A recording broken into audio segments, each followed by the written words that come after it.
17वीं शताब्दी में महाराष्ट्र में जन्मे संत रामदास स्वामी ऐसे पहले संत थे जिन्होंने मन, मस्तिष्क और बाहुबल तीनों के सामर्थ्य को एकत्र कर कोई भी लड़ाई, वो फिर शत्रु से हो या अपने आप से, किस तरह जीती जा सकती है, इसका मार्गदर्शन 250 श्लोकों के माध्यम से किया है, जो बच्चे, बूढ़े और युवा तीनों के लिए बहुत ही मार्गदर्शक है।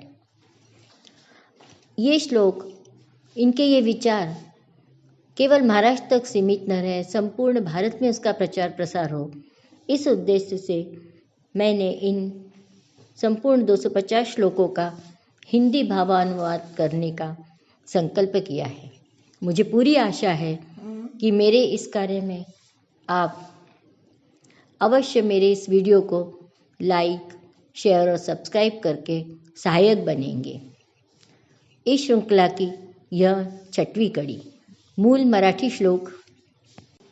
नको रे मना क्रोध हा खेदकारी, नको रे मना कामना विकारी, नको रे मना सर्वदा अंगीकारू, नको रे मना मत्सरू दंभ बारू। हिंदी अनुवाद। रे मन, क्रोध न कर, यह सर्वदा दुखदाई है। रे मन, मद, मोह, मत्सर, दंभ का स्वीकार न कर। ये नाना विकार हमारे शत्रु ही हैं। रामदास स्वामी ने मन के सामर्थ्य को पहचाना था। मन ही हमारा मित्र है, मन ही हमारा शत्रु है। हम मन से जो ठान लेंगे, अगर अच्छी बात ठानते हैं तो अच्छी बात होके ही रहेगी। मन की सत्ता से ही सब व्यवहार होता है, पर मन को हम देख नहीं सकते। क्रोध उचित है। कब? जब क्रोध किसी के भले के लिए किया जाए। जैसे माँ अपने बच्चे को डांटती है तो वो अपने बच्चे का भला ही चाहती है। उसी प्रकार एक देशभक्त जब शत्रु के व्यवहार पर क्रोधित होता है, वह उचित है, उसे ऐसा होना ही चाहिए। क्रोध से मन की शांति भंग होती है, परंतु जिस प्रकार एक मदमस्त गज को एक माहौत एक छोटे से अंकुश से वश में कर लेता है, उसी प्रकार हम बड़े से बड़ी क्रोधाग्नि को अपने मीठे वचनों से वश में कर सकते हैं। मोह नाना विकारों को जन्म देता है। विकार यानी बीमारी। किसी बात का अन्यथा मोह विकारों को जन्म देता है, पर मोह अगर अच्छी बात के लिए हो, जैसे किसी पशु से मोह हो तो हम उसकी सेवा करेंगे। कहीं बाहर सड़क पे भी अगर कोई जानवर अगर घायल मिलता है तो उसके प्रति मोह, ममता, उसे लाकर उसकी सेवा करना, उसका इलाज करना, यह मोह उचित है।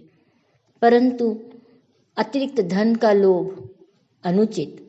क्रोध, ईर्ष्या हमारी मानसिक शांति तो भंग करते ही हैं, साथ में हमारी प्रगति के आड़े भी आते हैं, हमारा सौंदर्य भी बिगाड़ते हैं। आप देखिए अपना चेहरा आईने में, जब आप बहुत क्रोधित होते हैं या किसी से ईर्ष्या करते रहते हैं।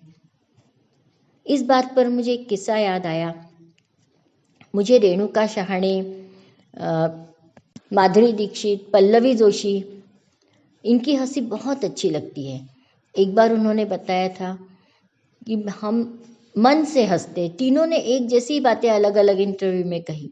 उन्होंने कहा कि हमें भी ईर्ष्या, द्वेष, राग सबका सामना अपने इस व्यवसाय के निमित्त इसमें करना पड़ता है, परंतु हमने अपने आप में दो एक प्रकार से विभाग कर रखे हैं। जब हम घर में होते हैं तो घर की बातें, घर की समस्याएं, और जब हम स्टेज पर होते हैं, अपने काम पर आए हुए थे, शूटिंग पर आते हैं, तो पूरी तरह से हम अलग हो जाते हैं, घर की बातें सब भूल जाते हैं और यहाँ के काम के प्रति समर्पित होते हैं।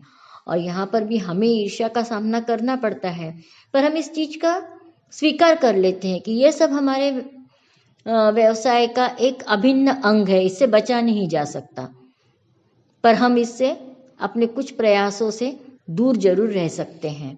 उसको अपने मन में प्रवेश नहीं कर दे सकते। कहते हैं ना, जब हमारी तरफ कोई वस्तु फेंकता है या देता है तो अगर हम उसका स्वीकार करते, हाथ में लेते हैं, तो ही वह हमारी होती है, और हमने उसे लिया ही नहीं हाथ में तो कुछ नहीं होता है, वो वापस गिर जाती है। उसी प्रकार किसी के दुखदायी शब्द उनका स्वीकार ही हम न करें, उन्हें अपने मन तक आने ही न दें, तो उससे हमें कोई तकलीफ नहीं होती। यह पर काया प्रवेश मन पर काबू पाने से ही होता है। तो चले आज हम निश्चय करते हैं, काम, क्रोध, मद, मोह, मत्सर, इन विकारों को हम अपने से सैकड़ों मील दूर रखेंगे। हमारे स्वास्थ्य पर इसका असर कभी न होने देंगे। जय जय रघुवीर समर्थ।